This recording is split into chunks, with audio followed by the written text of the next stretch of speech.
Sir Keir Starmer is facing accusations of a power grab, akin to Chinese leader Xi Jinping, over plans to reform the House of Lords. Tory critics have slammed his proposal to eliminate hereditary peers, labeling it as partisan and political gerrymandering, intended to reduce oversight of the government. Conservative Lord Mancroft likened the move to turning the UK Parliament into the toothless farce that is the Chinese People's Congress.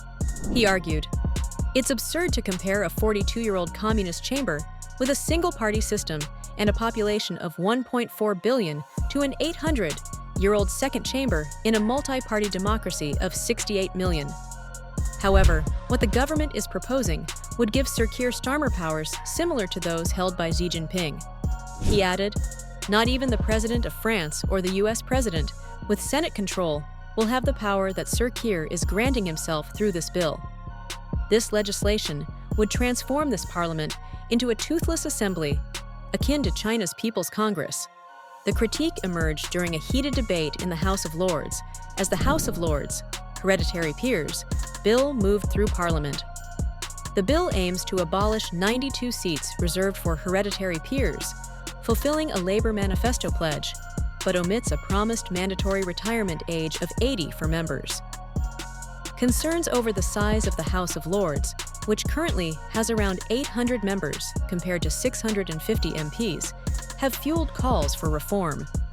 Conservative shadow leader Lord True criticized the bill as partisan, arguing it targets 88 non-Labour peers while sparing only 4 Labour-aligned members.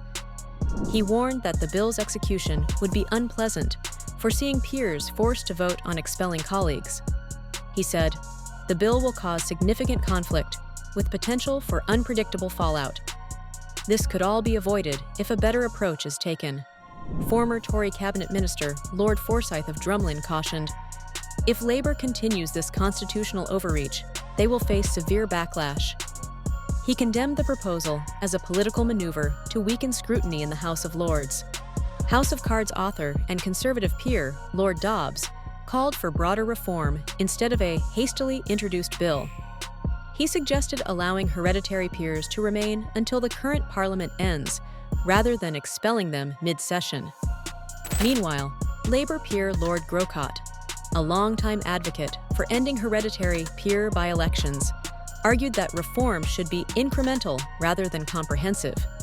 He emphasized, "History shows that grandiose reform efforts inevitably stall. The way forward is through short, simple, focused changes." Reflecting on public sentiment, Lord Grocott noted that while peers are deeply invested in the debate, general public prioritizes other pressing issues. Opening the debate, Baroness Smith of Basildon, leader of the Lords, advocated for an incremental approach to reform, stressing that past attempts at comprehensive change have only led to stagnation.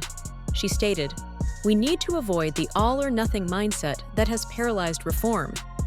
A step-by-step approach offers a practical path forward,